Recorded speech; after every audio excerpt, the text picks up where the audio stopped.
अस्सलाम वालेकुम, कैसे हैं? उम्मीद है कि आप सब खैरियत से होंगे। फ़िज़िक्स पढ़ रहे हैं हम और चैप्टर नंबर 14 है आपका मैट्रिक के हिसाब से, और लेक्चर नंबर 6 है। चैप्टर का नाम इलेक्ट्रोस्टैटिक है।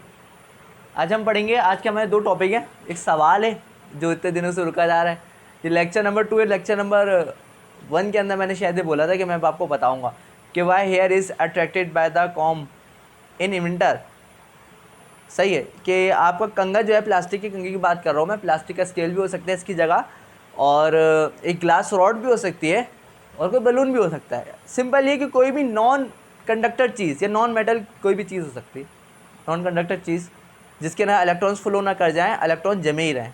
यहाँ मैंने पहले लेक्चर के अंदर ये इसके बारे में काफ़ी बताया था, पर मैंने सवाल का जवाब नहीं दिया था कि सर्दियों में आप का कंघा या फिर कोई स्केल, जैसे कि आप बचपन में खेलते होंगे कि आपने स्केल लिया किसी का और ऐसे सर पर रगड़ने के बाद आपने कागज़ पे लगाया तो कागज़ चिपक गया। ऐसा क्यों होता है, इस बात का जवाब देना है।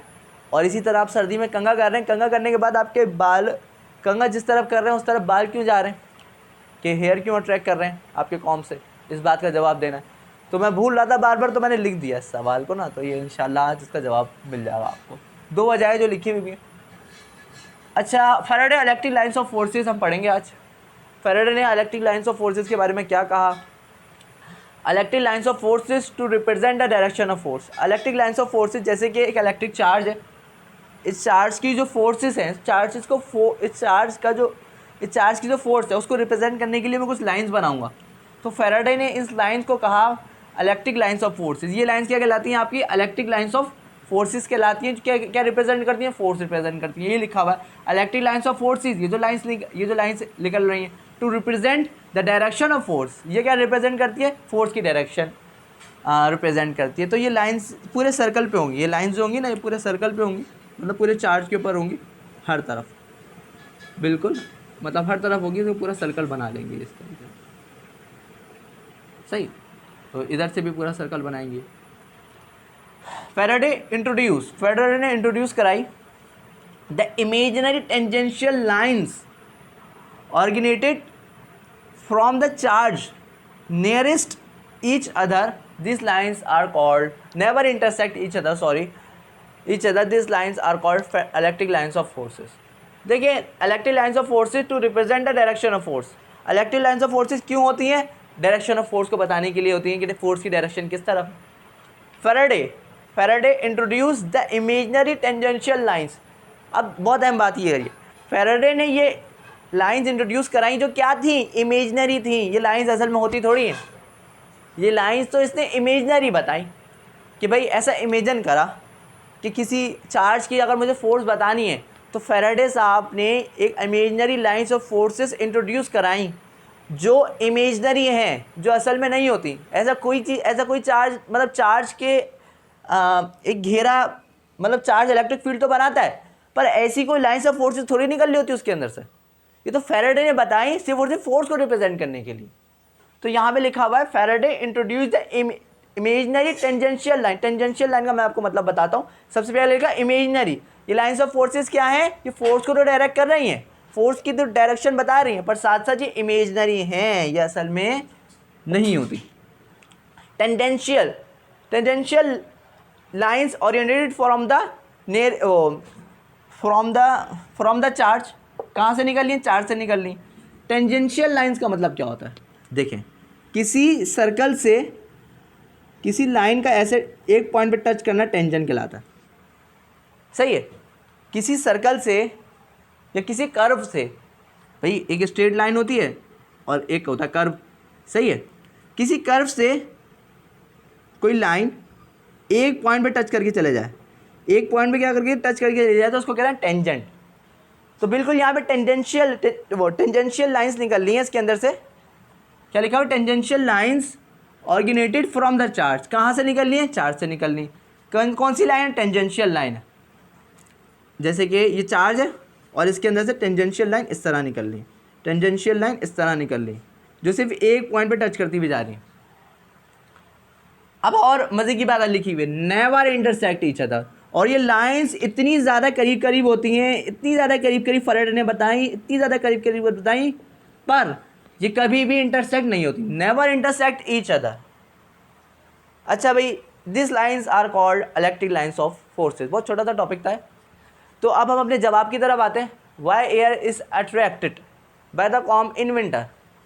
आपके बाल कंघे से क्यों अट्रैक्ट होते हैं विंटर के अंदर?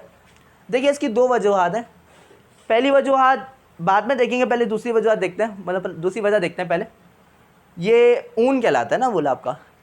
तो सर्दियों में जाहिर सी बात है कि सर्दियाँ हैं तो सर्दी तो लगती है। सर्दी लगने से बचने के लिए हम क्या करते हैं, मोटे कपड़े पहनते हैं। तो मोटे कपड़े ज़्यादातर आपके ऊन के बने हुए होते हैं। तो आपके जितने भी ऊन होते हैं, ये जितने भी वूल आपके होते हैं, ये रिच ऑफ इलेक्ट्रॉन होते हैं। इसके ना इलेक्ट्रॉन की क्वांटिटी बहुत ज़्यादा होती है, सही ना। इसके ना इलेक्ट्रॉन की क्वांटिटी बहुत ज़्यादा होती है। पर जब हम इसको, हम तो न्यूट्रल हैं, हम क्या है, न्यूट्रल है। अब इस पर पहले लेक्चर के ना बहुत ज़्यादा मैंने इसमें बताया कि हम न्यूट्रल क्यों हैं और जितनी भी मटेरियल ऑब्जेक्ट्स हैं सारे न्यूट्रल क्यों हैं। तो अगर आपको ये समझना है कि हम न्यूट्रल क्यों हैं और जितने भी ऑब्जेक्ट सारे न्यूट्रल क्यों हैं, तो आप पहला लेक्चर देखिएगा। तो हम तो न्यूट्रल है। जब सर्दियाँ आती हैं तो सर्दियों में हम वूल्स पहनते हैं, मोटे कपड़े पहनते हैं, ऊन के कपड़े, ऊन के बने भी होते हैं ज़्यादातर, तो वो कपड़े पहनते हैं। तो एक यही हमारा चेंज होता है लाइफ के अंदर। उसके अलावा तो हम खा भी वही रहे होते हैं, पी भी वही रहे होते हैं। तो ऐसी अट्रैक्शन कहाँ से आ जाती है? ये सिर्फ हमारे कपड़ों की वजह से आती है। जो ऊन के कपड़े हम पहनते हैं ना, ऊन जो होती है वो रिच ऑफ इलेक्ट्रॉन होते हैं उसके अंदर, सही है कह लें। वो उसके अंदर चार्जेस बहुत ज़्यादा होते हैं। किसके अंदर? वूल के अंदर रिचेस ऑफ इलेक्ट्रॉन, उसके अंदर बहुत सारे इलेक्ट्रॉन्स होते हैं। तो वो जब हम पहनते हैं तो हमारे अंदर जो न्यूट्रलिटी है, हमारे अंदर पॉजिटिव और नेगेटिव चार्ज की इक्वलिटी है, वो ख़राब हो जाती है। पॉजिटिव नेगेटिव चार्ज हमारे अंदर बराबर हैं, तभी तो हमें करंट नहीं लग रहा। या जिस चीज़ को हम टच कर रहे हैं, जैसे बोर्ड को मैंने टच करा, मुझे करंट नहीं लगा, क्योंकि इसके अंदर पॉजिटिव नेगेटिव चार्ज बराबर। पर जब हम वूल पहनेंगे, जब हम ऊन पहनेंगे, तो उसके अंदर रिच ऑफ इलेक्ट्रॉन है, इलेक्ट्रॉन की अनस्टेबिलिटी है, वो इलेक्ट्रॉन हमारे अंदर आ जाएंगे। वैसे करोड़ों अरबों खरबों इलेक्ट्रॉन्स होते हैं, उसमें से कुछ इलेक्ट्रॉन हमारे अंदर आ जाए तो उसका कुछ नहीं जाएगा, पर हमारा बहुत कुछ चला जाएगा। वो इस वजह से कि जब हमारे अंदर कुछ इलेक्ट्रॉन्स आ जाएंगे तो वो इलेक्ट्रॉन्स आ गए तो वो पॉजिटिव की तरफ अट्रैक्ट करेंगे। तो इसी तरीके से जब हम कंघा करते हैं, हम ऊन पहने हुए, स्टेबल चीज़ें सारी ना, तो जब हमने कंघा करा, और क्योंकि हमसे कंघा अटैच है और वो जो आपने मोटे कपड़े पहने हैं, वो कंघा हमसे अटैच है और मोटे कपड़े हमसे अटैच है, दोनों चीज़ें हमसे ही अटैच है। तो जब आपने अनस्टेबल इलेक्ट्रॉन जो आपने मोटे कपड़े पहने हुए, ऊन पहना हुआ है, वो कंघा आपने जब बालों पे किया, उसके ना मेरे अंदर वैसी अनस्टेबिलिटी थी, क्योंकि मैंने ऊन के कपड़े पहने हुए थे जो रिचेस ऑफ इलेक्ट्रॉन होते हैं। उसने मेरे अंदर की इलेक्ट्रॉन की क्वांटिटी क्या कर दी? डिसबैलेंस कर दी। उसकी वजह से जब आप दो चीज़ों को रगड़ेंगे तो उस कंघे के अंदर के भी इलेक्ट्रॉन डिसबैलेंस हो जाएंगे और मेरे अंदर के इलेक्ट्रॉन डिसबैलेंस ही थे। तो सर्दियों में ऐसा ये होता है कि आपने जब कंघा कर रहे हैं, अब मैं पहले लेक्चर की तरह जिस तरह मैंने सर और कंघा बनाने की कुछ कोशिश करी थी, तो वो थोड़ा सा बना के दिखाते हैं।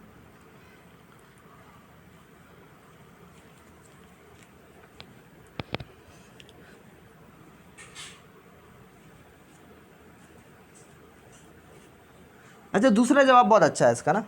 पहला जवाब यही है, दूसरा जवाब देखते हैं। मतलब खैर मैंने तो दूसरा वाला पहले बताया, अब पहला वाला बताऊंगा, वो ज़्यादा अच्छा है। तो जैसे कि आपका ये सर है, मतलब फ़र्ज़ करें आपका सर है और ये इस वक्त न्यूट्रल स्टेट के अंदर था और ये आपका कंघा है। तो जब आपने कंघा कर लिया, सही है, सर्दियों की बात कर रहा हूँ। वैसे आप अभी कंघा कर रहा हूँ, जैसे मैंने अभी कंघा करके आया तो मेरा तो कंघा बालों से नहीं चिपक रहा था। सर्दियों की बात कर रहा हूँ, सर्दियों में मैंने ऊन पहना होगा, टी शर्ट नहीं पहनी हुई होगी, सही है। तो जब मैंने फ़र्ज़ करें मैंने कोई मोटी सी जैकेट पहनी हुई है, तो जब मैंने कंघा करा, मोटी सी जैकेट किससे बनी हुई थी? ऊन से मिलकर बनी हुई थी, सही है। तो उस ऊन ने मेरे अंदर इलेक्ट्रॉन्स की क्वांटिटी, इलेक्ट्रॉन्स और पॉजिटिव और नेगेटिव चार्ज की स्टेबिलिटी ख़राब कर दी, उसको अनस्टेबल कर दिया। तो उसकी वजह से जब मैं दो न्यूट्रल चीज़ों को, मेरे अंदर की वो इलेक्ट्रॉन्स और चार्जेस की अनस्टेबिलिटी हो गई, स्टेबल नहीं है चार्जेस। और जब मैंने कंघा करा, जो वो फ्रिक्शन हुई, मतलब कंघा मैंने करा तो दो चीज़ें आपस में टकराई, फ्रिक्शन हुई। तो हुआ ये कि ड्यू टू इसकी वजह से हमारे अंदर, फ़र्ज़ करें कंघा करने के बाद मेरे बालों में पॉजिटिव चार्ज आ गए और कंघे के अंदर क्या आ गए? नेगेटिव चार्ज आ गए। किसकी वजह से? ऊन की वजह से। क्यों? क्योंकि ऊन तो वैसे ही रिच ऑफ इलेक्ट्रॉन होते हैं, उसके ना इलेक्ट्रॉन की क्वांटिटी ज़्यादा होती है। या तो आप ये समझ लें कि इसके ना हमारे अंदर नेगेटिव चार्ज आ गए, कंघे के अंदर पॉजिटिव चार्ज आ गए। चलो आप इससे समझ लें कि हमारे अंदर, कि हमने ऊन पहना हुआ था, मेरे अंदर नेगेटिव चार्ज आ गया ऊन की वजह से, क्योंकि आपको पता है कि ऊन के अंदर रिच ऑफ इलेक्ट्रॉन होते हैं और ये इनके अंदर इलेक्ट्रॉन बहुत ज़्यादा होते हैं। तो इस वजह से, क्योंकि मैंने ऊन पहना हुआ, तो जाहिर सी बात है मेरे बाल भी मेरे साथ ही है ना, तो उसके अंदर भी इलेक्ट्रॉन आ गए। तो जब आप कंघा कर लिया आपने तो कंघे के अंदर पॉजिटिव चार्ज हो गए और मेरे बाल नेगेटिव चार्ज। तो जब मैं कंघा करने के बाद इस कंघे को करीब लेके आऊँगा तो ये पॉजिटिव नेगेटिव आपस में रिपेयर करेंगे, जिसकी वजह से मेरे बाल इस तरह खड़े होने लग जाएं। सही है। अच्छा देखिए दूसरा जवाब, ह्यूमिडिटी क्या होती है? ये आपकी नमी कहलाती है। सर्दियों में नमी हो जाती है कम। सर्दियों में खाल क्यों फटती है? वो इस वजह से फटती है कि नमी हो जाती है कम, और गर्मियों में नमी ज़्यादा होती है। नमी क्या होती है? परसेंटेज ऑफ वाटर, हमारी एयर के अंदर जो परसेंटेज ऑफ वाटर होती है उसको हम नमी कहते हैं। और सर्दियों में क्या होती है? नमी बहुत ज़्यादा कम हो जाती है और गर्मियों में नमी बहुत ज़्यादा होती है। तो आपने सुना होगा कि भाई टेम्परेचर तो गर्मियों की बात कर रहा हूँ, टेम्परेचर तो 40 डिग्री है पर नमी की वजह से 45 डिग्री महसूस हो रहा है। तो नमी के बढ़ने से टेम्परेचर इंक्रीज़ होता है। जैसे कि बहुत दफ़ा न्यूज़ में आता है कि टेम्परेचर में 40 डिग्री सेंटीग्रेड है, पर नमी की बहुत ज़्यादा होने की वजह से टेम्परेचर जो हमें लग रहा है वो 45 लग रहा है। तो ये नहीं समझिएगा कि पानी, अगर हवा के अंदर पानी की क्वांटिटी ज़्यादा है तो उसकी वजह से हमें गर्मी में इजाफा होता है, उसकी वजह से, ना कि कमी होती है। तो सर्दियों में हवा में नमी बहुत कम होती है, इसलिए सर्दी भी ज़्यादा महसूस होती है। हवा में नमी बहुत कम होती है और इसी वजह से हमारी खाल पड़ती है। वरना सर्दी से खाल पड़ने का क्या लेना देना? आप एसी में चले जाएं एक दिन, सोएं एसी में जाके, तो वहाँ पे तो सर्दी है, पर वहाँ से तो खाल नहीं पड़ेगी आपकी। तो अगर आप ये समझ रहे हैं कि सिर्फ सर्दी की होने की वजह से हमारी खाल पड़ रही है, सर्दी की होने की वजह से खाल नहीं पड़ती। सर्दी के मौसम में नमी बहुत ज़्यादा कम हो जाती है। उस नमी के हमारी एयर के अंदर जो परसेंटेज ऑफ वाटर का वो कम हो जाता है, वो कम होने की वजह से हमारी खाल पड़ती है और पसीने भी कम आते हैं सर्दी में। तो यही सारी वजूहत होती हैं। चेहरा ऑयली, मतलब ये तो खैर स्किन का सारी चीज़ें कि चेहरा ऑयली भी बहुत जल्दी हो जाता है आपका गर्मियों के अंदर, वो सारी नमी की कहानी है कि नमी की वजह से सब कुछ होता है। तो यहाँ पे बहुत अच्छा केमिकल इसका जवाब है।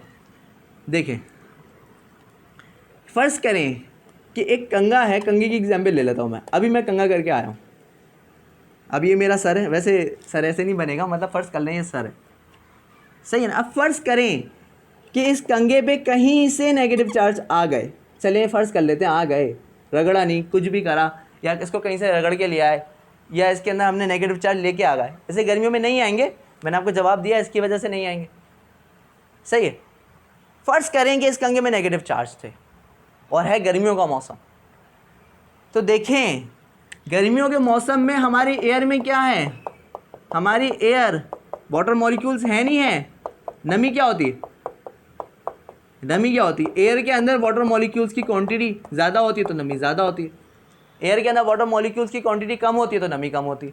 तो ये एयर के मॉलिक्यूल्स, एयर का मॉलिक्यूल एक बनाते हैं, जैसे एक ऑक्सीजन होता है, सही है, और 2 हाइड्रोजन होते हैं। इसमें partially negative, partially positive charge होता है। पार्शियली क्या होता है, मैं केमिस्ट्री तो खैर नहीं पढ़ा रहा, इसमें पार्शियली नेगेटिव चार्ज होता है, ये इस तरह जुड़े हुए होते हैं।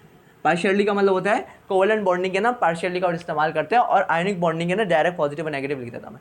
पार्शियल मतलब पॉजिटिव भी हो सकता है, मतलब हाफ पॉजिटिव हाफ नेगेटिव है, इस तरह समझ सकते हैं। तो ये मॉलिक्यूल गर्मियों के अंदर बहुत ज़्यादा करीब करीब होते हैं। तो ये जाहिर सी बात है बहुत ज़्यादा करीब करीब होते हैं, तो इस पॉजिटिव चार्ज कंघे या कॉम के भी बहुत ज़्यादा करीब होंगे। तो ये पॉजिटिव चार्ज इस नेगेटिव से अट्रैक्ट कर लेता है। गर्मियों के अंदर हमें कंघे से करंट, मतलब हमारे कंघे के साथ बाल क्यों नहीं जाते? कि फ़र्ज़ करें अगर कंघा किसी तरीके से पॉजिटिव चार्ज हो भी गया, अगर कंघा किसी तरीके से पॉजिटिव चार्ज हो भी गया, तो हवा में मौजूद नमी की वजह से एक मॉलिक्यूल से एग्जाम्पल दे रहा हूँ कि हवा में मौजूद नमी की वजह से ये नेगेटिव चार्ज इस पॉजिटिव से अट्रैक्ट कर रहा है, तो ये पॉजिटिव चार्ज हो ही ख़त्म हो गया। क्यों? क्योंकि हवा में नमी थी, हवा में वाटर मॉलिक्यूल था। वाटर मॉलिक्यूल ना पॉजिटिव भी होता है नेगेटिव भी होता है। तो इसके अंदर अगर फ़र्ज़ करें पॉजिटिव चार्जेस थे, तो हवा में नमी की वजह से, वाटर मॉलिक्यूल्स के करीब करीब होने की वजह से इसके पॉजिटिव चार्ज वाटर का नेगेटिव पार्शियली नेगेटिव से उससे अट्रैक्ट करेगा और पॉजिटिव चार्ज ख़त्म हो जाएगा। इस वजह से गर्मियों में हमें करंट इस वजह से भी नहीं लगता, सही है। आप जैसे कि सिर्फ तो कंघे से एग्जाम्पल दे रहा हूँ मैं, कंघे के अलावा भी बहुत सारी चीज़ें होती हैं कि आप एक बलून ले लें, बलून को किसी कपड़े में रगड़ते रहें, रगड़ने के बाद, सही है, आप किसी चीज़ से टच करें तो वो तो अट्रैक्ट करेगी उससे। पर गर्मियों में ऐसा कम होता है। गर्मियों में ऐसा कम क्यों होता है? क्योंकि गर्मियों में वाटर मॉलिक्यूल्स बहुत करीब करीब होते हैं, तो वो वाटर मॉलिक्यूल इसको न्यूट्रलाइज कर देता है। इसी तरीके से अगर ये नेगेटिव होता, अगर ये कंघा किसी तरीके से नेगेटिव चार्ज हो भी जाता, सही है, तो इसका पॉजिटिव इससे अट्रैक्ट कर लेता और ये इसका नेगेटिव चार्ज ख़त्म हो जाता। तो ये इसका जवाब है। उम्मीद है कि आपको सब समझ में आया होगा। अल्लाह हाफ़िज़।